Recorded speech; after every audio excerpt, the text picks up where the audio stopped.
मेरा भारत चैनल से के शर्मा की राम राम। आज हम चर्चा करेंगे कि जो कर्मचारी रिटायर होते हैं और रिटायर होने के बाद अपने जीवन को वो किस तरीके से सार्थक रूप देते हुए खुशियों भरा जीवन बिता सकते हैं।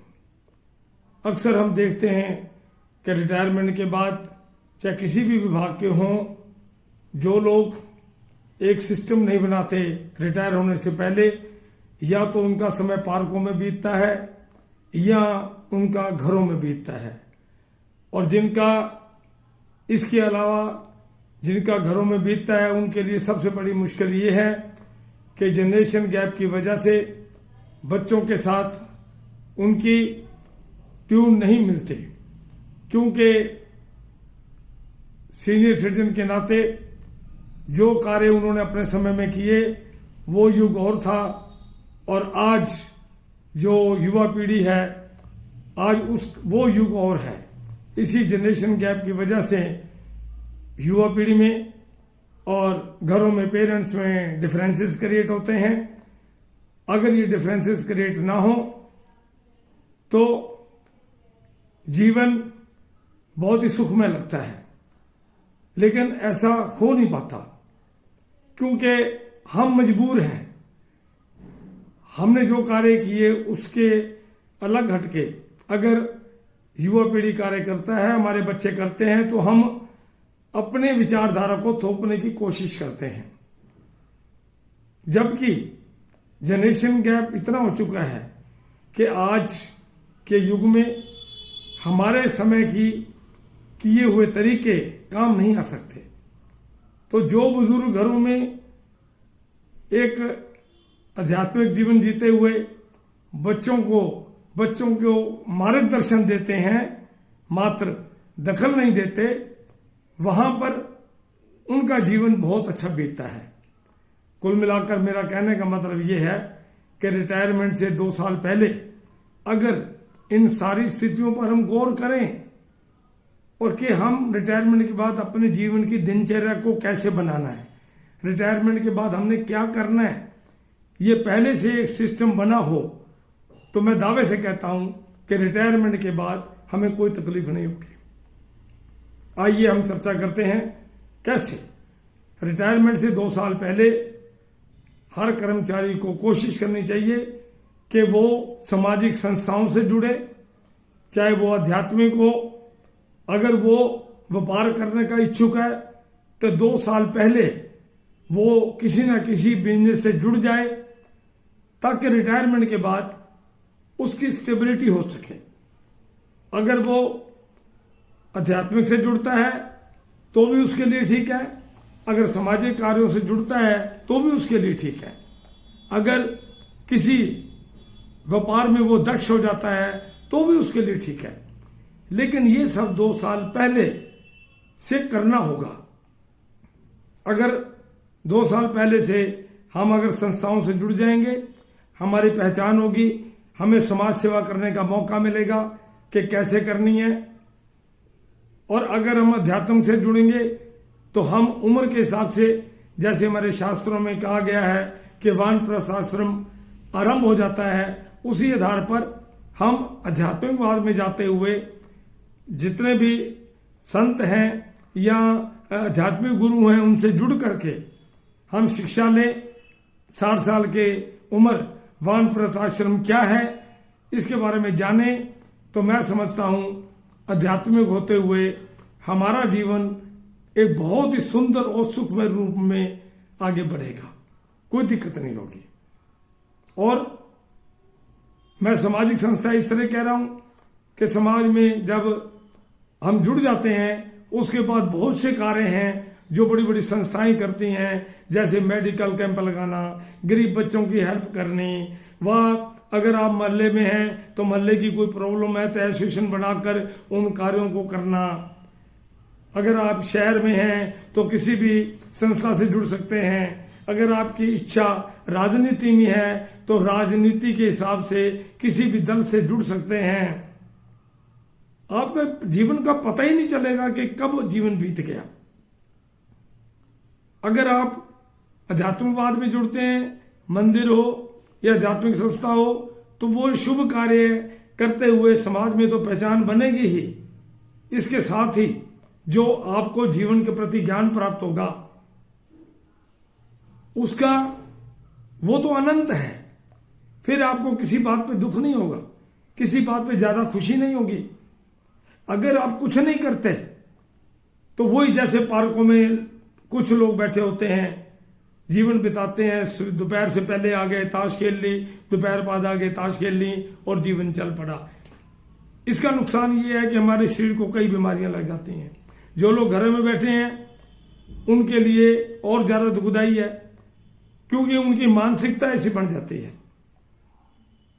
मानसिकता का मतलब, अगर वो बच्चे उनकी बात नहीं मानते तो मानसिक तनाव हो जाता है, अगर वो मान जाते हैं तो ठीक है, लेकिन ऐसा हो नहीं पाता।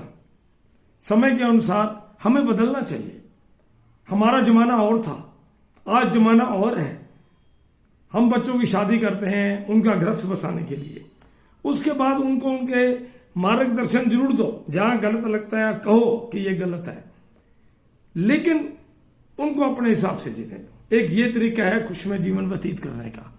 और दूसरा, जो दिनचर्या है वो क्या होनी चाहिए कि आप सुबह सुबह उठिए, उठ करके आप सवेरे 5:30 5:30 उठ करके आदत डालिए। अगर आदत नहीं है, यही तो मैं कह रहा हूं कि 2 साल पहले अगर आदत डाल जाए तो आगे जाके आसान हो जाता है। आप सुबह 5 5:30 उठिए, आप सैर को निकलिए। सुबह सुबह ऑक्सीजन की कोई कमी नहीं होती, और इस उम्र के अंदर सबसे ज्यादा ऑक्सीजन की ही कमी होती है। आप सुबह सुबह निकलिए, सैर कीजिए, वहां अपना साथियों से मिलिए। सुबह सुबह प्राकृतिक जो एटमॉस्फेयर है जाए, जो प्राकृतिक छटा है उसका आनंद लीजिए। उसके बाद थोड़ा बहुत अगर हो सकता है तो आप एक्सरसाइज कीजिए जो शरीर के अनुकूल हो। उसके बाद एक्सरसाइज के बाद मैं कहूंगा कि कम से कम 5 प्राणायाम कीजिए, जैसे कपाल भारती है, लोम विलोम है, भ्रामरी है।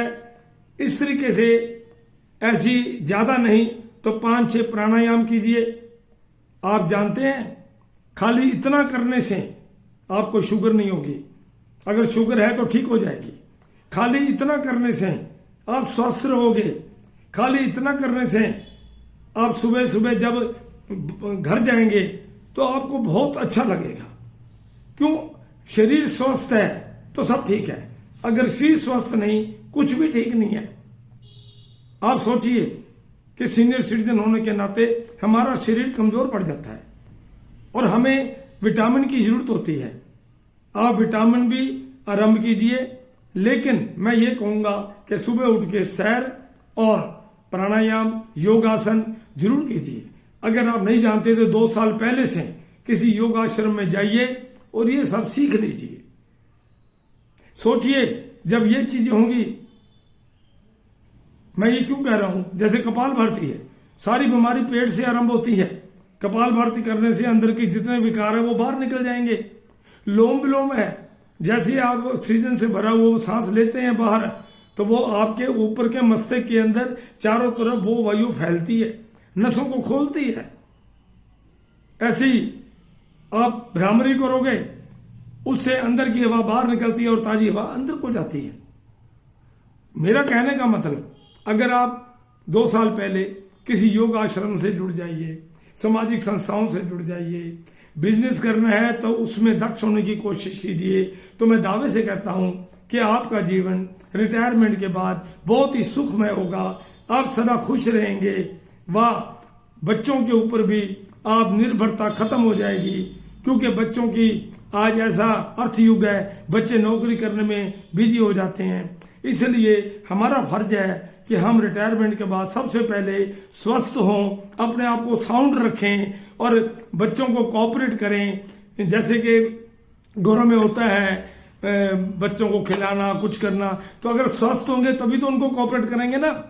अगर हम स्वस्थ नहीं होंगे तो कोऑपरेट कैसे करेंगे? इसलिए मेरा मानना है कि अपनी दिनचर्या को इतना सुंदर बनाइए। सवेरे उठिए, योगाचार वगैरह करने के बाद उसके बाद घर जाइए, जो आपका नाश्ते का सिस्टम है वो कीजिए। उसके बाद शहर में अगर कोई कथा वार्ता हो रही है वहां जाइए। अगर आपको गेम पसंद है तो सीनियर सिटीजन की क्लब में जो है वहां जाइए, कैरम बोर्ड खेलिए, चेस खेलिए। नहीं तो आप अपनी एसोसिएशन बना लीजिए, जैसे सोसाइटियों में होती है। उस एसोसिएशन के अंदर समाज सेवा के कार्य प्रमुखता से रखिए। मेडिकल कैंपों में जाइए, घर मत बैठिए, रुकिए मत, जीवन को चलने दीजिए। सबसे अधिक मैं ये कहना चाहूंगा कि अपने आप को बिजी कीजिए, अपना दिल जवान रखिए, जिंदा दिली से जीना सीखिए। 60 साल का मतलब ये नहीं है कि आप वृद्ध हो गए हैं, आप वृद्ध नहीं हैं। आप अपने आप को जवान समझिए और जिंदा दिली से जीने की कोशिश कीजिए। आप अपने आयु के बराबर लोगों को हंसी मजाक कीजिए, हंसी मजाक कीजिए। जब आप सैर पे जाएंगे उन सब लोगों से मुलाकात होगी, उन सब लोगों से मिलना होगा, अच्छी अच्छी बातें कीजिए। राजनीति की चर्चा होती है और शहर के बारे में लेटेस्ट बातें पता लगती हैं। अगर आप अध्यात्म में हैं तो उधर बिजी हो जाइए। अब सोचिए, जब हम अपने आप को बिजी कर लेंगे तो हमारे परिवार में बच्चे अपनी जगह सुखी, हम अपनी जगह सुखी। क्योंकि हमारा कोई अधिकार नहीं बनता कि हम तो अपना जीवन जी आए आनंद पूर्वक। अब जो हमारे बच्चे हैं उनको भी फ्री होके आनंद से जीने दें। यह तभी होगा अगर हम खुद भी स्वस्थ होंगे। आए जाएं, लेकिन ये स्वस्थ होने का तरीका हमें खुद ही खोजना पड़ेगा। इसलिए मैं कहूंगा कि 2 साल पहले अपने आप को तैयार कर लीजिए रिटायरमेंट से पहले, ताकि आपका आगामी जीवन सुखमय हो। यही मैं शुभकामनाएं देता हूं, यही मैं मंगल कामना करता हूं कि आप सदा खुश रहें तथा अपने जीवन को निखारने के लिए कुछ नियम बनाइए ताकि जीवन सार्थक हो।